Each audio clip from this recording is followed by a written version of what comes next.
we get asked the question, how do I withdraw cash? Can I withdraw cash out of my life insurance policy? And probably just like anything, it depends on what policy you have. How much can you withdraw, at what limits, things of that nature. But it's important to understand the mechanics of life insurance and really cash value in and of itself.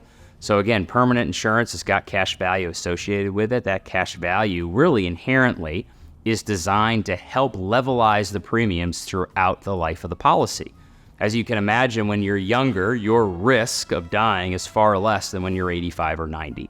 Insurance premiums, therefore, would be almost cost prohibitive when you were 80 to 85, whereas they're very, very affordable. So you can make an argument you actually pay more for the insurance in the earlier years and less in the back end years, and that cash value helps to smooth that out. Now, the advantage is that you have access to that cash value, and the cash value is really the equity that you might have in the death benefit. It's a portion of the death benefit, no different than if you have equity in your home and you want to access that equity by refinancing, taking a line of credit against it, or you just sell it and you roll the equity in a new home. It is the value that you can actually pull out of that asset.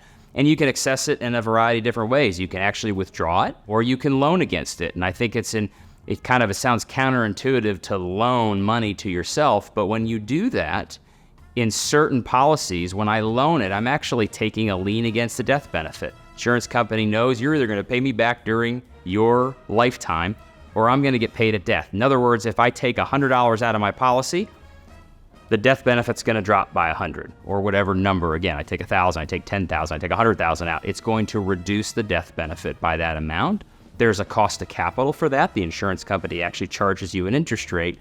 But as long as the growth rate on that same dollar that you borrowed is higher than the cost of capital, it's advantageous to me, right? If I can borrow at 4%, but I'm earning 5% on that same dollar, that works out every time. So it's really, really important to understand what kind of policy you have. Typically, you can't take 100% of what you have in there. So if I have $1 in there, I can't take all of that $1. I can probably take 85 to maybe 90 cents on that dollar. But understanding the types of policies that you have and understanding what you need, do you never want to pay it back? Are you going to want to pay the policy back? All of those things matters, and it's probably important to visit with a professional to understand what you have, how you can access it, and what's the best and most advantageous way to access those dollars.